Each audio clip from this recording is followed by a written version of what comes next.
تصویریں بنانا، ان کو پرنٹ کرنا یا پوسٹیں بنانا، ان کو سوشل میڈیا پہ لگانا، وہاں پہ کیا ہے، دو مرد کھڑے ہیں، ایک نے دوسرے کا ہاتھ پکڑا ہوا ہے، نیچے حدیث لکھی ہے جس کا میں مولا اس کا علی مولا۔ اس کا مطلب کیا ہے کہ رسول اللہ حضرت علی کا ہاتھ پکڑ کے کھڑے ہیں، چہرے نہیں دکھائے جاتے، اوپر روشنی ڈال دی جاتی ہے۔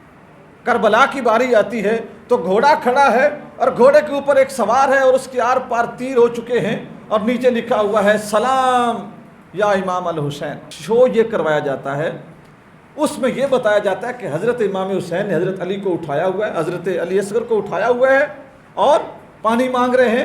وہ منظر کشی ہے۔ ہمارے لوگ تصویر دیکھتے ہیں، روتے ہیں، تصویر خریدتے ہیں، اس کو لگا دیتے ہیں۔ کیا کبھی ہم نے سوچا کہ اس عمل سے ہم اپنی متبرک اور عظیم ہستیوں کی کتنی گستاخی کر رہے ہیں، ان کے ساتھ کتنا ظلم کر رہے ہیں؟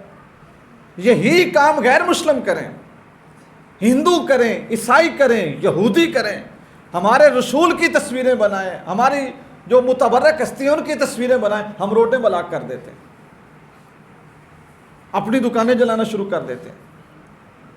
تو ان کے لیے اگر یہ کام حرام ہے نا تو ہمارے لیے بھی حرام ہے۔ ہم یہ کبھی بھی چھتری استعمال نہیں کر سکتے کہ نہیں جی ہم تو ان کی محبت میں کر رہے ہیں۔ اس طرح تو پھر وہ بھی کہہ دے کہ جی ہم بھی ان کی محبت میں کر رہے ہیں، محبت میں نہیں۔ میں یہاں پہ نا آپ کو 2-3 باتیں اس ٹاپک پہ عرض کروں گا اور عیسائیت کے حوالے سے عرض کروں گا۔ جو عیسائی لوگ تھے انہوں نے حضرت مریم علیہ السلام، حضرت عیسیٰ علیہ السلام کی تصویریں بنانا شروع کی۔ اب ایک تو وہ مذہب ویسے ختم ہو رہا تھا، ان کی جو تعلیمات تھی ان میں تحریف ہو رہی تھی، ان کے جو راہب تھے، ان کے جو مولوی تھے، انہوں نے اس چیز کے رستے میں بند نہیں باندھا۔ جتنے ان کے گردوارے تھے، جتنے کلیسے تھے، جو بھی ان کی عبادت گاہیں تھیں، ان کے اندر وہ تصویریں لگنا شروع ہو گئیں۔ اب جو عبادت گاہ بڑی ہوتی، جس کا فنڈ زیادہ ہوتا، ڈونیشن زیادہ ہوتے، وہاں والے اچھا پینٹر بلا کے خوبصورت تصویر بنوا لیتے۔ اصل تصویر تو تھی نہیں کسی کے پاس، کوئی کپڑے کے اوپر بنوا لیتا، کوئی ٹائلوں کے اوپر بنوا لیتا، کوئی دیواروں کے اوپر بنوا لیتا، کوئی لکڑی کے اوپر وہ پورٹریٹ بنتے رہے، لگتے رہے اور لوگ ان کی تعظیم کرتے رہے۔ میں نے خود ایک عیسائی راہب کا، اس کا اپنا جو اس کی آبزرویشن تھی، میں نے وہ پڑھی۔ وہ کہتا ہے ہم لوگوں نے کتنا ظلم کیا کہ اپنے دین کو کتابوں سے نکال کر، اپنے دین کو عمل سے نکال کر تصویروں میں لے آئے۔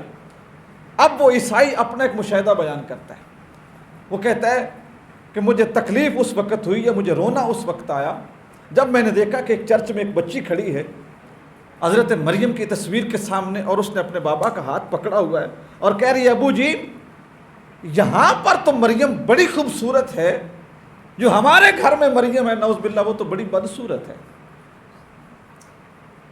سوچتے ہیں آپ اس بات کو تھوڑا سا سوچئے گا۔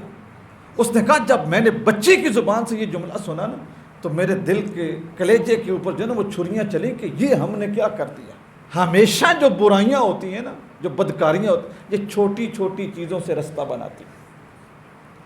تو ایک تو ایسی تصویریں، اب تو جو کہ سوشل میڈیا کا دور ہے، جو مرضی کسی کا دل کرے وہ ڈرا کر کے اس کے اوپر لگا دے۔ اگر آپ ایسی کوئی تصویر سوشل میڈیا پر بھی دیکھیں تو میرے دوستو اس کو چھپانے کی کوشش کریں، اس کو اپنی جو ہے نا وہ عشق کا اظہار کرنے کے لیے اس کو شیئر نہ کریں کہ میں بڑا کام کر رہا ہوں، کہ میں حضرت علی اصغر کی تصویر جو ہے نا وہ شیئر کر رہا ہوں، کہ جن کے گلے میں تیر لگا ہوا ہے اور ان کا خون نکل رہا ہے، مجھے بڑا ثواب مل رہا ہے۔ ایسے کبھی ایسے گورکھ دھندے کا حصہ نہ بنیں جس کی آپ کو سمجھ ہی نہیں ہے۔ ہو سکے تو اس کو ہائیڈ کریں، ہائیڈ نہیں کرتے اگنور کر دیں، بس گزار دیں۔ اگر آپ ایک تصویر بھی چھپانے میں، ڈیلیٹ کرنے میں کامیاب ہو گئے تو میں آپ کو ایک چھوٹی سی بات کہتا ہوں، ضروری نہیں ہوتا کہ انسان جو ہے نا وہ ہر چیز کا فاتح ہو، بسا اوقات اس کی چھوٹی سی کوشش اس کو بڑا درجہ دے دیتی۔ حضرت یوسف علیہ السلام کا میں نے نام لیا، وہ جب ان کی بولی لگی تو ایک خاتون آئی اور اس کے پاس سوتر کی ایک کٹی تھی، کہا مائی تم کدھر جا رہی ہو؟ اس نے کہا یوسف خریدنے جا رہی ہوں۔ کہا وہ تو سونے کے بھاؤ میں تل رہا ہے اور اس کو وہ سونے کے بھاؤ میں خرید رہے ہیں اور تو اٹی لے کے جا رہے۔ اس نے کہا میں نے کب کہا کہ میں اس کو خرید سکتی ہوں؟ اس اٹی کے ساتھ بازار میں کھڑے ہو کے یوسف کی بولی دوں گی، اس کے خریداروں میں میرا نام تو آئے گا، اس کے خریداروں میں میرا نام تو آئے گا۔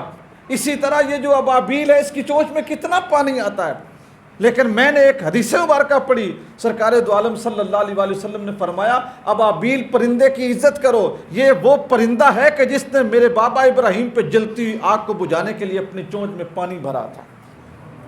نارے نمرود جو کئی مربعوں پہ پھیلی ہوئی تھی، ایک ابابیل کی چونچ کا پانی اسے بجھا سکتا تھا۔ یہ کوشش ہے، آپ کی کوشش آپ کو دوستوں پار لگائے گی، آپ یہ ساری چیزیں ختم نہیں کر سکتے۔